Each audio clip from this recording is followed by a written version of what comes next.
नमस्कार, स्वागत है आपका चमत्कारी टोटके चैनल पर। दोस्तों, महाभारत काल में रानियों के बीच स्नान की बातों की जानकारी महाभारत में बेशक नहीं आती है, लेकिन उस दौरान की प्रथाएं जो कहती हैं, उससे जाहिर होता है कि शाही रीति रिवाजों के अनुसार रानियां कैसे नहाने का काम करती थीं। हालांकि ये स्नान सुगंधित जल से होता था और पर्दे के भीतर। महाभारत की मुख्य स्त्री पात्रों में से एक द्रौपदी अपनी भक्ति और अनुष्ठानों के लिए जानी जाती है। वह हस्तिनापुर में पांडेश्वर महादेव मंदिर के पास एक पवित्र जलधारा में प्रतिदिन स्नान करती थी, जहां वह शिव की पूजा करती थी। ये जगह अब भी हस्तिनापुर में मौजूद है। ये मंदिर उनकी आध्यात्मिक प्रार्थनाओं के लिए एक महत्वपूर्ण स्थान था, जो दिखाता है कि स्नान और शुद्धिकरण अनुष्ठान उनके दैनिक जीवन में महत्वपूर्ण पहलू थे। द्रौपदी महल में सुबह दासियों के साथ नदी की ओर नहाने के लिए जाती थी। आमतौर पर तब राजमहल की स्त्रियों के लिए एक घाट निश्चित होता था, जहां कोई और स्नान के लिए नहीं जा सकता था। रानियों के नहाने के समय आसपास सुरक्षा भी काफी बढ़ जाती थी।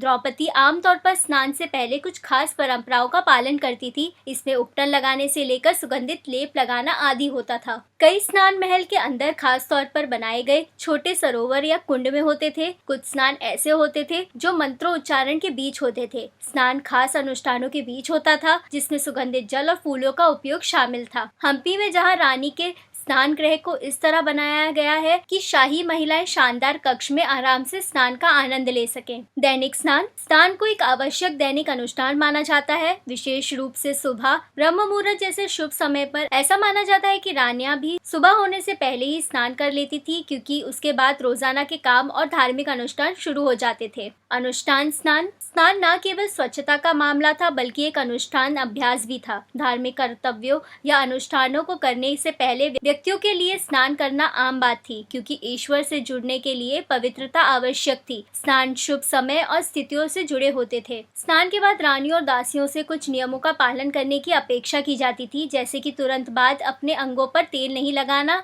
यह सुनिश्चित करना कि वे गीले कपड़े ना पहने। महाभारत काल में होता था अभ्रुत स्नान। महाभारत काल में रानियों के स्नान कई तरह के होते थे। इसी में एक था अभ्रुत स्नान। अभ्रुत स्नान भी नदी के तट पर होने वाले महत्वपूर्ण वैदिक समारोह का एक हिस्सा था। इस आयोजन को सार्वजनिक उत्सव के रूप में बनाया जाता था, जिसमें नागरिक और देवता स्नान समारोह में शामिल होने के दौरान आशीर्वाद और फूल बरसाते थे। इस अनुष्ठान में पानी, तेल, दूध, मक्खन और दही जैसे कई तरल पदार्थों का उपयोग किया जाता था, जिन्हें हल्दी और केसर के साथ मिलाकर उत्सव के माहौल को बढ़ाया जाता था। द्रौपदी सहित रानियों को रंगीन वस्त्र पहनाए जाते थे, गहनों से सजाया जाता था, फिर वो इस उत्सव में हिस्सा लेती थी। राजसी जोड़े में अभ्रुत स्नान के बाद हस्तिनापुर के नागरिक भी गंगा में स्नान करते थे। ये स्नान प्रथा न केवल व्यक्तिगत शुद्धि थी, बल्कि शाही आयोजन के प्रति समर्पण और उत्साह का सार्वजनिक प्रदर्शन भी। वैसे महाभारत काल में नदियों या झीलों में पानी में स्नान पवित्र माना जाता था। इन जल निकायों में स्नान का कार्य एक शुद्धिकरण अनुष्ठान और आध्यात्मिक अभ्यास दोनों रहा होगा। जानते हैं महाभारत काल में द्रौपदी के स्नान से जुड़ा एक किस्सा। एक बार द्रौपदी अपने महल के पास एक नदी में स्नान करने जा रही थी। उसके साथ महल में उसके लिए काम करने वाली अन्य दासियां भी थी।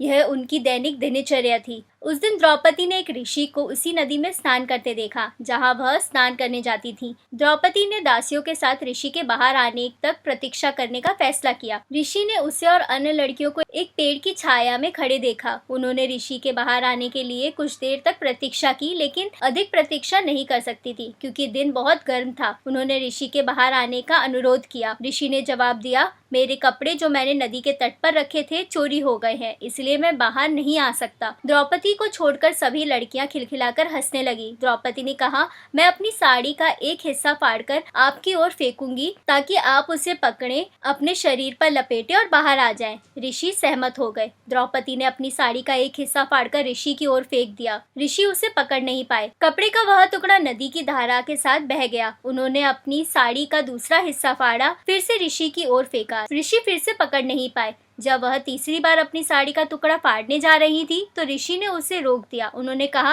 यदि आप अपनी साड़ी का एक और हिस्सा फाड़ती हैं, तो आपके पास खुद को ढकने के लिए शायद ही कुछ बचेगा। लेकिन फिर भी आप मेरी मदद करना चाहती हैं, तो आपके साथ आई दासियों में से किसी के कपड़े का एक टुकड़ा मांग सकती थी। लेकिन ना तो आपने उनसे पूछा और ना ही उनमें से किसी ने मदद की। इसके बजाय सभी मेरी स्थिति का मजाक उड़ा रही थी। सभी लड़कियों ने हंसना बंद कर दिया और खेद महसूस करना शुरू कर दिया। ऋषि ने आगे कहा, द्रौपदी, मैं तुम्हें वरदान देता हूँ कि अगर कोई भी तुम्हारे कपड़े उतार कर तुम्हारा गौरव छीनने की कोशिश करेगा तो वो कभी सफल नहीं हो पाएगा। धतक्रीड़ा सभागृह में जब दुशासन ने द्रौपदी की साड़ी खींची तो इसीलिए वो खिंचती चली गई। हालांकि महाभारत ये भी कहती है कि ऐसा भगवान श्री कृष्ण की वजह से हुआ। तो दोस्तों, ये थी जानकारी कि महाभारत काल में रानियां और दासियां कैसे स्नान करती थीं। इसी तरीके की और जानकारी के लिए जुड़े रहे हमारे चैनल चमत्कारी टोटके के साथ। वीडियो को लाइक करें, शेयर करें और चैनल को सब्सक्राइब करना ना भूलें।